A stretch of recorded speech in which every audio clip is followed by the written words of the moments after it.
Buenas tardes, mi nombre es Sara Andrade. En este caso vamos a hablar sobre lo que son los trastornos hidroelectrolíticos. Se define como trastorno hidroelectrolítico aquella alteración que se lleva o conlleva la desviación, ya sea aumento o disminución de el agua o de electrolitos en el organismo o en el ser humano. Entre ellas encontramos la hiponatremia. La hiponatremia es el aumento de concentración de sodio en sangre, considerando que los niveles normales del sodio son de 135 a 145 microequivalentes. Entre las complicaciones de la hiponatremia encontramos el síndrome de desmielización osmótica, el cual se define como una disfunción o falla neuronal. También encontramos el edema cerebral, el cual se define como una presión intracraneal que puede llevar al coma o a la muerte. El tratamiento para la hiponatremia es reducir la ingesta de agua y administrar el cloruro de sodio. Luego tenemos la hipernatremia. La hipernatremia es la concentración por encima de los niveles normales de sodio en sangre. Entre las complicaciones de la hipernatremia tenemos la pérdida de la conciencia, el accidente cerebrovascular y la secuela neurológica grave. El tratamiento para la hipernatremia pues es aumentar la ingesta de agua y administrar suero salino al 0,9% hasta conseguir una presión arterial normal y luego intercalarla con suero al 0,45% y glucosa al 5%.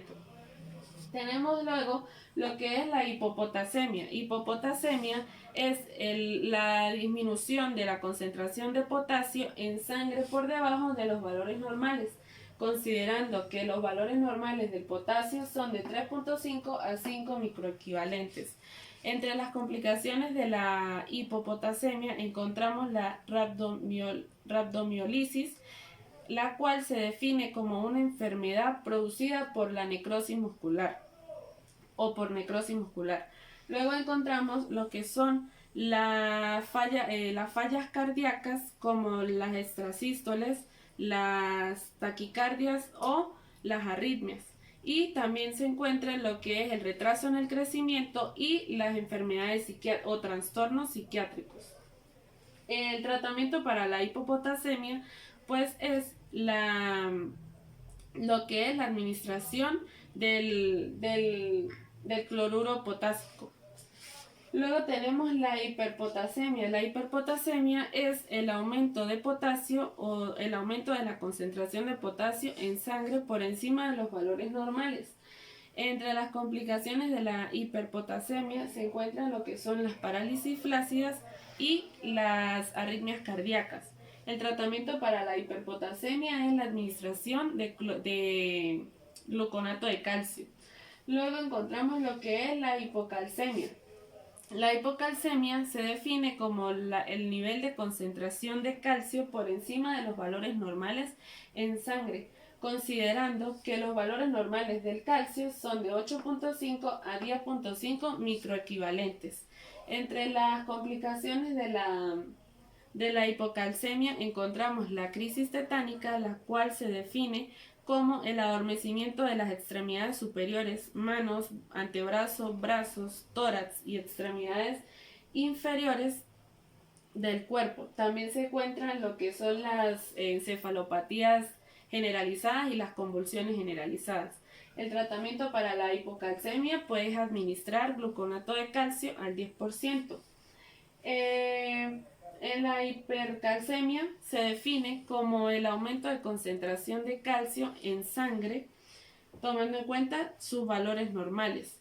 Entre las complicaciones de la hipercalcemia se encuentra lo que es la confusión, la úlcera péptica gástrica o duodenal, la somnolencia, el coma y las parálisis transitorias de los músculos faciales.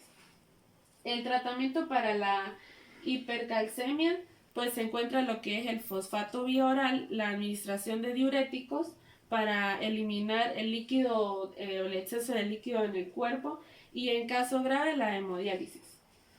Luego tenemos la hipomagnesemia. La hipomagnesemia es la disminución de concentración de magnesio en sangre, considerando que los valores normales del magnesio son de 1,8 a 2,6 miligramos sobre decilitros.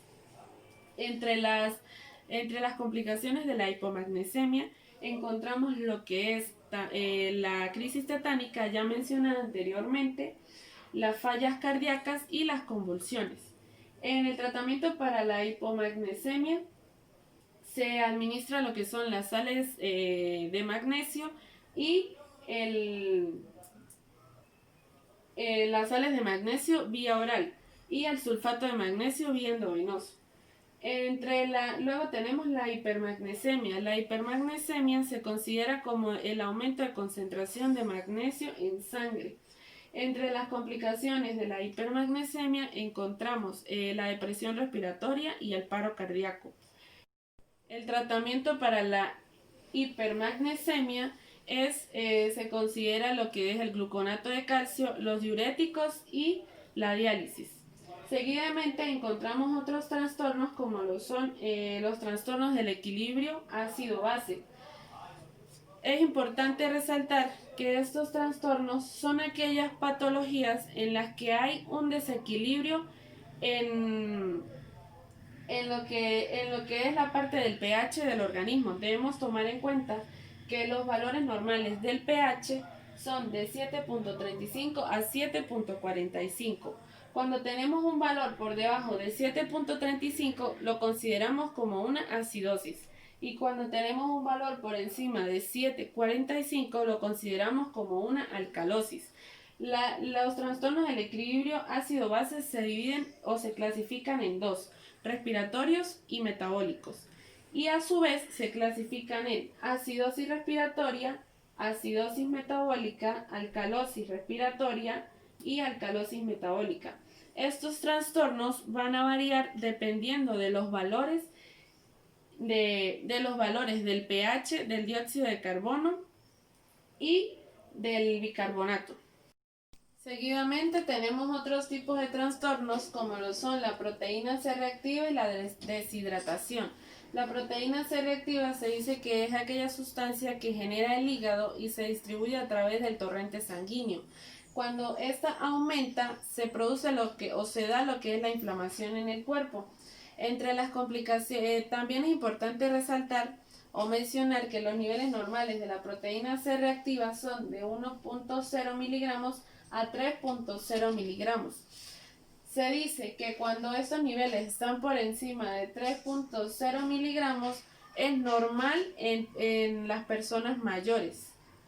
Con respecto a las complicaciones de la proteína C reactiva encontramos el riesgo cardíaco, el cáncer, fiebre reumática o vasculitis. Para el tratamiento de la proteína C reactiva, pues se recomienda lo que son la ingesta de alimentos ricos en omega 3. Entre ellos encontramos los pescados como el salmón, también encontramos alimentos ricos en fibra como lo son los granos, las nueces, las almendras, los granos naturales y algunos antioxidantes como el té negro, el té verde y otros alimentos como lo es la miel de abeja. También encontramos lo que es la deshidratación. Se considera deshidratación como la ausencia de sales minerales en el plasma o la falta de agua corporal en el cuerpo. La deshidratación es un síntoma de algunos trastornos como la diarrea, la sudoración excesiva o los vómitos. Las complicaciones de la deshidratación, entre ellas encontramos el shock hipovolémico, los problemas renales y también convulsiones. Para el tratamiento de la deshidratación encontramos la rehidratación, que se puede dar a través de la vía oral por medio de sueros orales o por vía endovenosa a través de soluciones salinas o preferiblemente Ringer lactato. Con respecto a lo que son los cuidados de enfermería para los trastornos hidroelectrolíticos, pues cada uno de esos cuidados va a depender del trastorno que esté presentando el paciente en ese momento. Hablando a modo general, se considera apropiado lo que es medir y registrar signos vitales, cuantificar y registrar líquidos ingeridos y eliminados. Por ejemplo, en el caso de los trastornos mencionados anteriormente como la hipopotasemia, administrar se le recomienda al paciente que ingiera algunos alimentos que sean ricos en potasio, al igual que en el caso de la hipocalcemia, se les recomienda que consuman alimentos ricos en calcio y de esta manera, así con todos los mencionados anteriormente. En el caso, por ejemplo, de la hipernatremia, se le recomienda que no consuma o que evite el consumo de alimentos que contengan sodio.